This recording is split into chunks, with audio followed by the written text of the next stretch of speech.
Olha, Danilo, vou te falar uma coisa, a vida em sociedade não é mole não, né? Não é fácil não, Kátia. E quando a gente fala em condomínio, gente, pelo amor de Deus, é tanta briga, é tanta dificuldade, que eu fico imaginando se não era mais fácil as pessoas entenderem um pouco o quanto que o meu direito termina onde começa o do outro. E o quanto que a gente tem que aprender, gente, a viver com as diferenças. Senão você vai ter que morar numa ilha deserta e olhe lá, porque lá também vai ter coisa que vai te incomodar. Então hoje, até pra gente saber até quando você pode resolver sozinho e até quando você tem que pedir, né? Em que momento você pode pedir, deve pedir ajuda legal para resolver os problemas do seu condomínio, do seu apartamento em relação a vizinhos, ou até o próprio síndico. A gente chamou o Dr. Vitor Pacheco Merri Ribeiro, que é advogado especialista em direito civil, com foco na atuação de causas envolvendo direitos de família e sucessões. Então, quer dizer, a gente tem aqui vários problemas que podem ficar reunidos também numa briga de condomínio, né, doutor Vitor? Boa tarde. Boa tarde, com certeza. Deixa eu perguntar uma coisa. Quando a gente fala nas brigas de condomínios, a gente fala das brigas pelos assuntos mais fúteis, até aqueles que são, de fato, assuntos que comprometem até o bem-estar de todos os condôminos. Em que momento eu tenho que saber que eu reporto isso ao síndico e se o síndico não resolver, eu tenho que buscar uma ajuda legal? Bom, depende, né? Vai variar um pouquinho de caso a caso. Normalmente, o que a gente recomenda, a gente sempre fala, né, é tentar resolver de forma amigável com o meu vizinho. Uhum. Então, se eu estou tendo um excesso de barulho, ou estou tendo alguma coisa que me incomoda no dia a dia, alguma coisa que fica ali na área comum do edifício, primeiro contato, a gente sempre recomenda de forma cordial tentar conversar com o vizinho.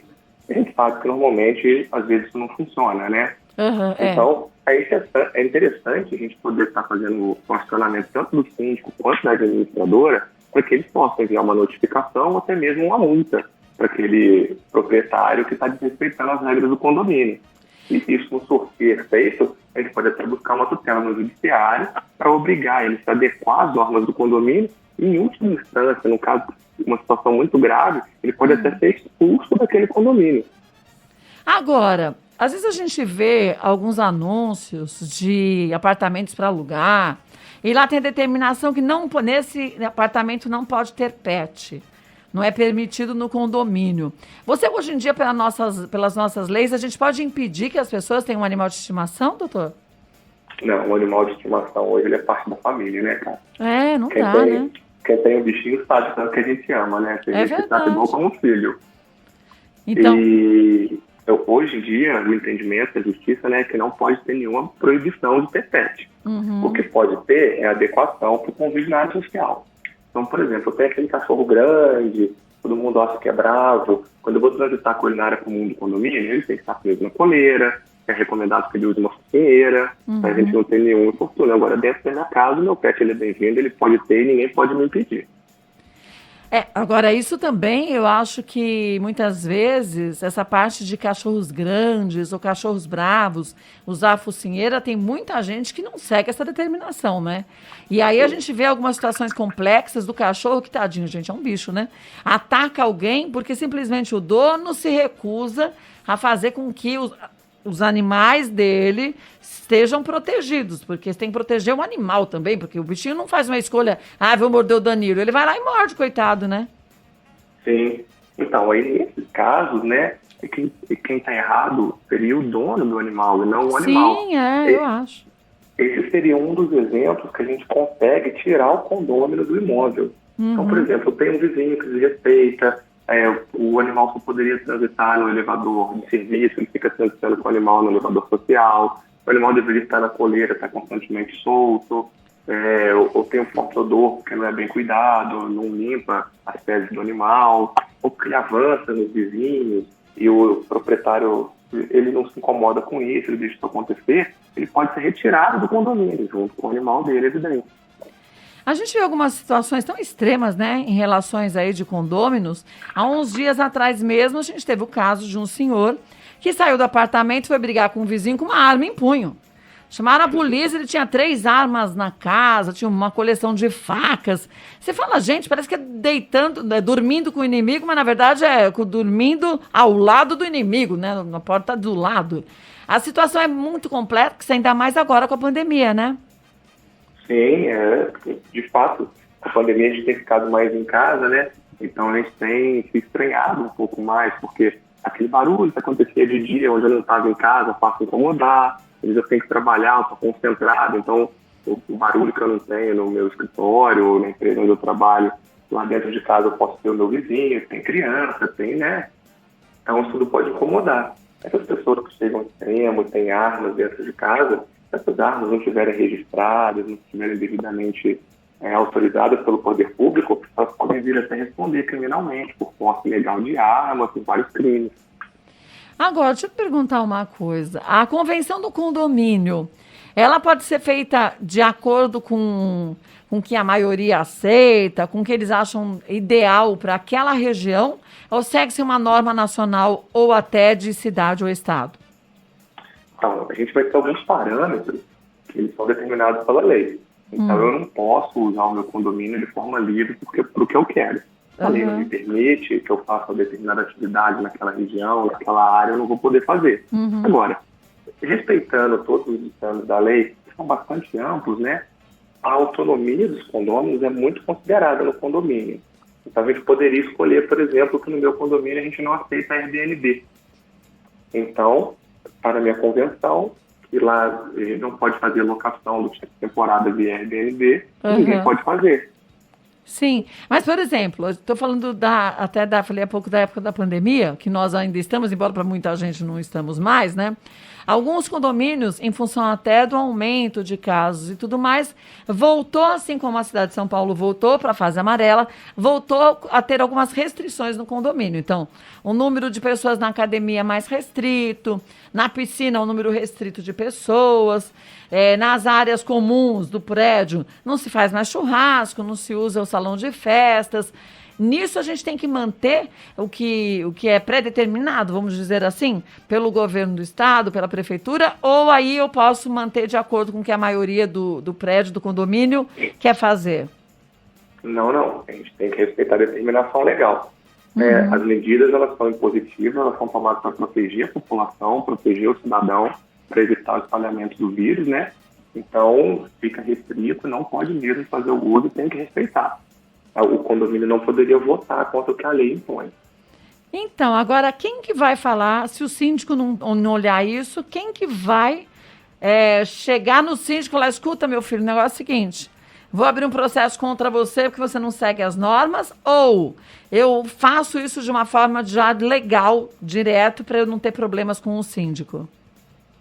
Na verdade, o cuidado e o zelo pelo condomínio, o cumprimento pelas determinações legais do condomínio é realizado pelo síndico. Então, aquele síndico que está displicente, que não está fazendo o cumprimento das normas que precisam, que não está respeitando o retorno da nossa fase amarela, né, que acabou de voltar, ele pode ser notificado por um condômino pedindo para ele para adotar as medidas, para fazer a proibição, garantindo a segurança, né, de todos os condôminos. E se isso não for adotado, ele pode ser responsabilizado por uma situação.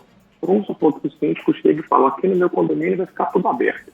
Está liberado o churrasco, está liberada a piscina, a academia está livre. Cada um quem faz quiser o que fazer quer. festa no salão de festa pode fazer e não tem nada. Se alguém entra lá dentro, contrai a Covid, por exemplo, venha ter uma complicação, o síndico pode ser responsabilizado, pode ser até chamado para poder cobrir custas com os gastos no hospital. Ah, é? Vai ter que... Pode ser autuado assim? Sim, porque na verdade tem que caber a ele o dever Sim, acho justo. de tomar aquele cuidado. Então o condomínio vai responder. Aqui o condomínio vai pagar e quem paga no condomínio são os condôminos. Eles podem depois vir e comprar isso do síndico para ressarcir o condomínio, porque foi o síndico que deu causa a esse tópico. Mesmo tendo sido notificado e descumprindo a determinação legal. Porque eu não preciso de avisar meu síndico que tem uma lei proibindo. A lei está aí, cumpre a ele cumprir aquilo que está determinado. Puxa vida. Olha, chegaram algumas perguntas aqui que eu andei separando. Quando eu coloquei nas minhas redes sociais que a gente ia falar sobre problemas de condomínio, nossa senhora, vou lhe dizer que choveram perguntas. A primeira da Márcia, ela diz o seguinte, ó. Notei que no boleto desse mês veio, além do condomínio, outra taxa estranha que não foi comunicada previamente. Isso é indevido, já que não foi avisado antecipadamente? Olha, a gente tem que ver da onde decorre essa taxa, né? Tem que ver se teve uma assembleia, ela foi aprovada a cobrança, tem que saber a que título tem essa taxa. Pode ter acontecido uma emergência no condomínio que acarretou num gasto excepcional, ele está sendo ressarcido por conta disso. Vamos imaginar que estourou alguma coisa na caixa elétrica do condomínio. Eu não posso deixar o condomínio sem luz, eu não posso deixar o elevador parado. É um caso extremo, né? Exatamente. Eu tive que fazer um reparo emergencial naquele momento. O condomínio não tinha caixa, então a gente adiantou o dinheiro e agora a gente tem que ressarcir esse dinheiro. Então tem que entender por que esse dinheiro foi gasto, da onde veio essa taxa. Mas assim, eu não posso impor uma taxa extra aos condôminos sem uma aprovação na Assembleia, sem um motivo urgente que me justifique aquela cobrança daquela taxa. Tá. Outra dúvida, ó, do Roberto. Me separei da minha mulher há pouco tempo. Ela ficou com o nosso apartamento, mas isso ainda não foi definido pelo juiz. Ela pediu para o condomínio barrar minha entrada no prédio. Queria saber se o condomínio pode proibir a entrada de uma das partes em caso de separação do casal ou término do relacionamento. Então, vamos lá, a gente tem que separar duas coisas. Uma coisa é a posse, outra coisa é a propriedade. Tá. Né? Quando eles se separaram, e pelo o que foi narrado, a posse do imóvel ficou com a esposa e a propriedade é dos dois. Então, a gente vai ter que apurar a propriedade e dar a cada um aquilo que cabe. Ou a esposa vai comprar os 50% dele, ou ele vai comprar os 50% dela, ou vai vender para um terceiro e vão dividir o dinheiro em 50%. Tá. Contudo, enquanto a posse do imóvel é da esposa, ele saiu de casa, ele pode sim ser proibido de entrar lá. Ele não seria uma situação equiparada a um aluguel. O proprietário não pode invadir o aluguel do inquilino. Sim, sim. Da mesma forma, o ex-marido não pode invadir a casa da ex-esposa. O que ele pode fazer é cobrar um aluguel dela proporcional à fração ideal que cabe a ele. Sei. Isso é devido. Ah, então ele pegaria, vamos dizer, se o aluguel do apartamento está sendo alugado por ali a R$3.000, ele cobraria R$1.500 dela. Se ele tiver 50% do apartamento, né? sim. Sim. Ok. Olha, mais uma pergunta do Francisco. O condomínio aposentado tem o direito de pagar o valor da cota condominial em data diferente dos demais condôminos? Não, o valor da cota condominial é pago na data estipulada. Tá. Então, se o condomínio estipula que o vencimento da cota condominial é todo dia 10, vai pagar todo dia 10. O que pode acontecer pode chegar numa negociação com a administradora, com o síndico, para o caso específico dele, pagamento sendo uma data diversa, e se ninguém se incomodar com isso, eles podem pactuar isso. Mas, em regra, a data de vencimento do condomínio ela é igual para todos os condôminos. A regra vale para todos, né? Exato. Não tem jeito. Outra dúvida aqui do Reinaldo, ó. Meu prédio contratou uma empresa de lavagem de fachadas para limpar a nossa, porém, a empresa é muito descuidada e acabaram quebrando o vidro da janela da minha sala. Entrei em contato com a empresa e eles se negaram a pagar meu prejuízo. De quem posso cobrar por esse dano? Aí pode conversar com o síndico, né? Para o síndico poder acionar a empresa para a empresa fazer a reparação da janela. Como a contratação para reparo da janela ser feita pelo condomínio, o condomínio pode também fazer o reparo e depois cobrar isso da empresa. Eu, nesse caso, eu sugeriria que ele conversasse diretamente com o síndico para o síndico resolver o problema dele. Tá, ok. Olha, mais uma dúvida aqui, ó. O doutor falou que o inquilino, que tem uma dúvida sobre o inquilino, se o inquilino é o condômino, ou somente o proprietário pode ser chamado de condômino. Bom, o condômino é o dono. Quem mora ou é o dono? É o dono? Não, é o dono. Tá. Mas, no dia a dia, na prática, a gente se refere ao condômino para quem está morando. Tá. Né? Mas se eu quiser analisar efetivamente a palavra e falar quem é, porque a etimologia de condômino é domínio em comum. Então, quem tem o domínio é o proprietário. O inquilino, ele tem a posse, ele é o possuidor. Então, se eu quiser falar assim, pelo português correto, quem é o condômino de fato, ele é o proprietário. Tá. Ana perguntou o seguinte: quem responde por vazamentos ocorridos nos ramais e colunas do edifício? Bom, vamos lá. A gente tem dois tipos de tubulação que passa pelo edifício. A tubulação de coluna, ela é uma tubulação vertical. Tá. Quem responde por qualquer vazamento das colunas é o condomínio. Tá. A tubulação de ramal, ela é uma tubulação horizontal. Ela sai da coluna e vai para dentro do apartamento. Quando eu estou dentro da unidade autônoma, quem responde é o condômino. Ah, tá. Então, se for na coluna, é o condomínio. Isso. E se for no ramal, é dentro da unidade aí que responde ao apartamento. E aí também esse é um problema que a gente vê que, infelizmente, é recorrente. Eu tenho lá no meu banheiro, na minha área de serviço, ou na minha cozinha, um rejunte que está ali falhado, ou então um vazamento mais intenso, e vai picando, pingando, e vai o gesso do vizinho de baixo abrindo. Aí sai aquelas guerras que ninguém quer pagar, né, doutor? Ninguém nunca quer ser responsável, né? Então, isso Mas aí não tem saída. Aquele que estiver vazando dentro da casa dele vai ser o responsável pelo pagamento. Então, se a minha tubulação passa pelo meu piso e ela vai direto pro teto do vizinho, quem vai responder é ele. Agora, se a minha tubulação passa pelo teto e está vazando no teto do vizinho, a responsabilidade é do próprio vizinho, porque a tubulação é dele. Então, ele que vai ter que arrumar. Tá, ok. Outra dúvida aqui, ó. Minha vizinha tem um cachorro enorme no apartamento e se não bastasse o tamanho do animal, ele ainda faz um barulho danado e o mau cheiro das fezes e urina empesteia o hall do elevador de serviço. Como posso acionar judicialmente ele para que se resolva esses problemas, já que falar e mandar carta não adianta? Bom, esse é um caso que a justiça vai dar duas opções provavelmente para esse condomínio. A primeira é, ou ele resolve esse problema, vai tratar direito do animal, vai limpar as fezes, vai acabar com esse incômodo na área comum do edifício, e se isso não for sanado, a solução extrema é a proibição desse condomínio de residir naquele imóvel. Então ele seria retirado do condomínio, ele continua sendo proprietário, mas ele não pode mais usar o imóvel.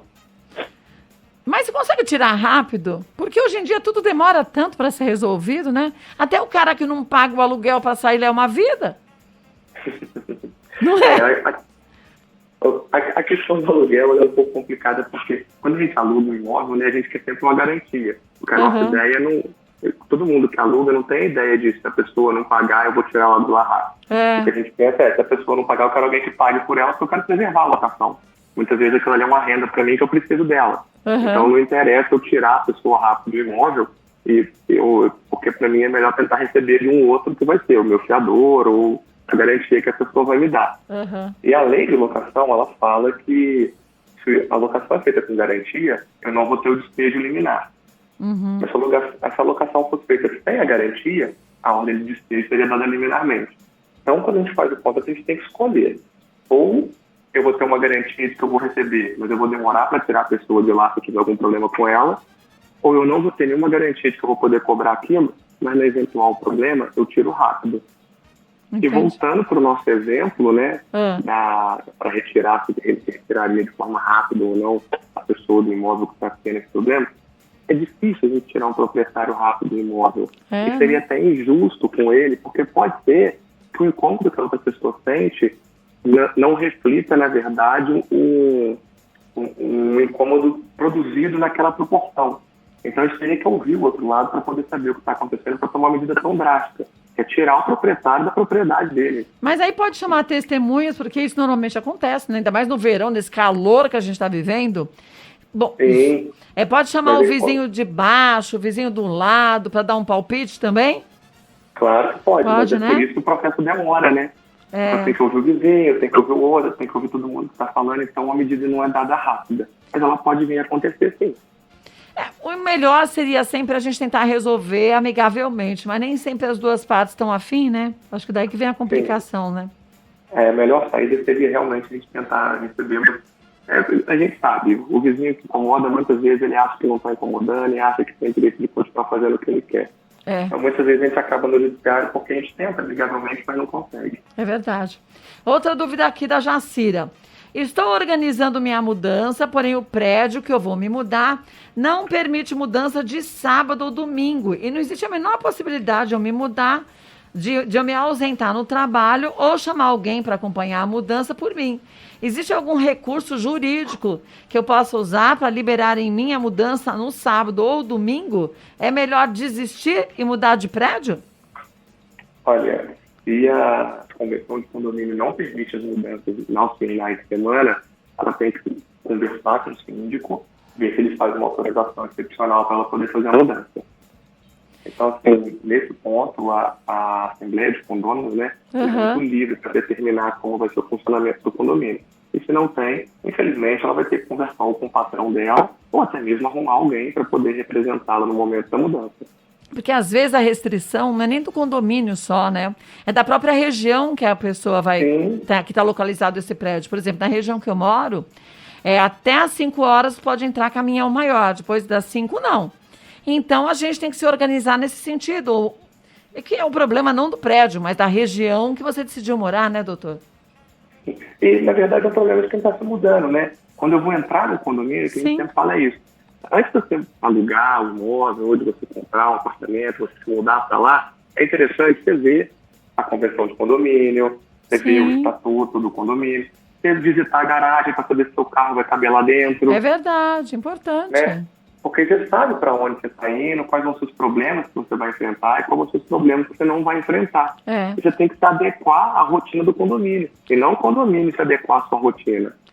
Não dá, né? Não dá para 50 ou 70 apartamentos se adequarem à sua rotina. E mesmo porque tem coisas que é do bairro, não é nem a gente que aceita ou não aceita. Outra dúvida aqui, ó. Existe uma lei que regulamenta o barulho nos condomínios? Notei que em cada prédio existem horários diferentes. Olha, a Assembleia de Condôminos, né, novamente, ela pode dispor de horários diferentes. Mas a gente tem uma regra geral de que no período de 10 da noite até as 6 da manhã, o barulho tem que ser reduzido. Isso vem da legislação, né, não é direto pela Assembleia de Condôminos, mas o condomínio pode, eventualmente, se for de desejo dos condôminos, modificar esses horários, especialmente nos finais de semana, ou até mesmo por uma conveniência. Não teria problema. Tá. Outra dúvida aqui, ó, do Zé. O Zé pergunta, o condomínio pode reter o documento de identidade dos visitantes para uma maior segurança ou controle do condomínio? Pode isso, doutor Vitor? Reter documento de forma alguma. Ele pode fotografar o documento, ele pode anotar o número do RG, né? Para poder manter lá um registro, um dado, alguma coisa. Agora, de maneira alguma, eu posso reter documento de alguém. Tá. Outra coisa que a gente vê que acontece muito, né, em relação a visitante, é que a pessoa vai receber uma visita, e todo mundo tem direito de receber visita na sua casa, mas tem visita que eu vou lhe falar, existem visitas e visitas, né? Tem aqueles que são bem sem noção, que aí já quer pular na piscina, e normalmente os visitantes não podem usufruir de piscina ou quadra de tênis, não é assim que funciona? Ô doutor, desculpa te interromper, mas às vezes é melhor a portaria reter o convidado, a visita, né? A visita do que reter o documento, né? Bem isso, né? Em muitos casos, né? Tem gente mala, né? Pelo amor de Deus. Então, se a convenção do condomínio proibir, porque cada condomínio é de um jeito. Tem condomínio que o condomínio pode levar um visitante, 2 visitantes, ou não pode levar nenhum. Vale o que está na convenção. Normalmente, isso está muito bem sinalizado no condomínio. Então, geralmente, você chega na área da piscina e já tem lá.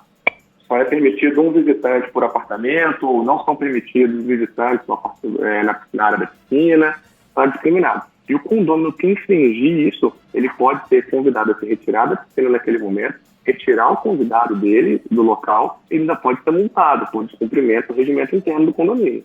Então, mas não tem nenhuma na convenção do condomínio, né, Danilo, doutor Vitor? Não tem escrito assim, convidados malas serão retidos do lado de fora. Você só sabe depois que o cara entrou e é um inconveniente danado, né? Mas aí é responsabilidade do próprio condomínio, né? Se o cara é mala, ele entrou na minha casa, quem vai responder por ele sou eu.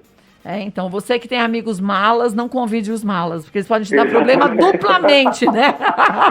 Doutor, eu nunca fui convidado para conhecer a nova casa da Kátia. Não sei se fica no ar aí, não, viu? Danilo, sabe que você não foi convidado? Porque a obra continua, Danilo. A obra não acabou. Motivo, Danilo. Não foi não, doutor Vitor. A obra não acabou. A gente ainda está consertando um monte de coisa que deu no apartamento. E isso também, eu acho, até falando do problema que eu passei, eu tive muita ajuda do síndico do prédio, o doutor Guilherme, um beijo para ele, para o zelador também, o Carlos, e os meus vizinhos, porque a gente tem os horários de fazer barulho, mas mesmo assim, que são permitidos, a gente tem que ter um pouco de bom senso. Não dá para ficar com a serra elétrica ligada lá 500 horas, nem com a furadeira por 6 horas seguidas, né, doutor Vitor? É evidente, o seu vizinho de parede, ou que está em cima, ou que está embaixo, vai sentir muito com isso. Então, é o bom senso, gente. Não adianta eu falar pra ele, vai dormir depois mais tarde, porque agora eu tô na minha hora, das 10 da manhã às 5 da tarde, a furadeira, ou junto, né? A furadeira e a serra juntas, infernizando a vida de todo mundo. Ainda mais nesse período de pandemia. Tem muitos condomínios que eles estão optando por reduzir o horário de obra. Então, você pode fazer a reforma, mas, por exemplo, tem condomínio que só permite barulho de 9 até as 2 da tarde, outros que só permitem da 1 da tarde até as 5 da tarde. E no resto do tempo tem que fazer alguma coisa que não vai incomodar os vizinhos dentro da casa. Que não tem um barulho intenso, né? Chegou mais uma pergunta interessante aqui do Tião, ó. Geralmente, quando um porteiro sai de férias, o síndico faz um rodízio entre os outros porteiros no esquema de hora extra. Ao invés disso, não compensaria contratar um temporário, não? Então, aí o condomínio tem que avaliar.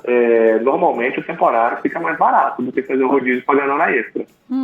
Mas aí é uma opção do síndico. Porque o que acontece muitas vezes é que a gente pensa sempre no bolso, né? Pô, se eu pagar a hora extra vai ficar mais caro do que se eu contratar um temporário. Só que a gente esquece que o temporário é uma pessoa que não está acostumada com o condomínio, que não conhece os condôminos, que vai estar ali e a gente não sabe quem ele é. E os outros porteiros que já estão no nosso dia a dia, já conhecem a rotina, sabem quem é, são de confiança do condomínio.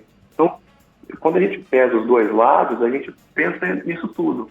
Então, normalmente, quem paga hora extra, quem fica? Condomínio com pouco condômino, que tem mais condômino idoso, que tem aquela rotina ali do dia a dia, prefere manter os porteiros que já estão acostumados e estão no dia a dia.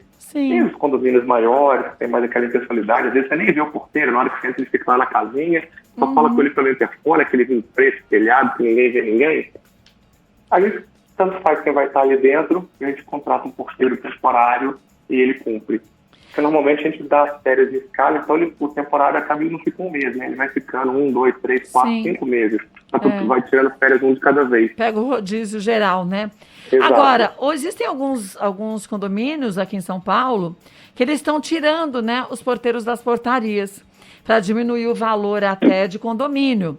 E aí deixam uma pessoa responsável, fazem um rodízio de moradores para ficarem atentos às câmeras de segurança que são instaladas. Na sua prática, na experiência mesmo, vale a pena essa economia, doutor? Olha, tem que ver o dia a dia do condomínio, né? A primeira coisa que a gente fala sempre é: essa mudança tem que ser aprovada em assembleia. Então, o síndico não pode chegar e falar assim: estou demitindo todos os porteiros, vou instalar aqui a portaria digital agora e vai funcionar desse jeito. Segundo, é difícil atribuir aos condôminos o dever de vigiar as áreas comuns, as outras dependências do condomínio, porque isso está atribuído por ninguém, né? Mas se a assembleia assim decidir que os condôminos vão fazer essa gestão, que eles vão ter a segurança deles, também não tem impedimento. Mas na prática a gente vê que isso não funciona. Então, o que tem funcionado? O pessoal contrata esse tipo de portaria automática, porque reduz significativamente o valor do condomínio, mas não tem uma vigilância efetiva. A gente tem as câmeras filmando, tem a clausura, cada um passa com seu totem ou passa com a digital ali para poder entrar no condomínio, e se acontecer alguma coisa, o que a gente vai conseguir fazer depois é apurar o que aconteceu. É difícil a gente fazer alguma coisa na hora, parar, ter uma assistência imediata. Então, gente, eu vou falar uma coisa, mais do que nunca, e vamos voltar ao assunto, né, Danilo? Nessa pandemia, a gente tem que aprender ainda muita coisa em relação ao que o meu direito vai, onde começa o direito do outro. Foram tirar essa matéria das escolas de educação moral e cívica e as pessoas parecem que precisavam de uma carga, uma dupla jornada, Danilo, de educação moral e cívica para entender justamente dos seus direitos, mas dos seus deveres. E é importante a gente saber dos nossos deveres. E se a gente mora em uma cidade como São Paulo, qualquer cidade, por menor que seja, com pessoas ao seu lado, você tem que respeitar, gente. Não é a casa da mãe Joana, você faz o que você quer e cada um faz o que quer. Por isso que a gente vê muitas vezes as pessoas saindo até para os extremos, né, doutor Vitor? De sair batendo um no outro, né? Sim, acontece. Às vezes a pessoa está tão nervosa com aquela situação e não consegue resolver, e se tromba no elevador e acaba sendo uma briga. Então, menino, não dá certo não.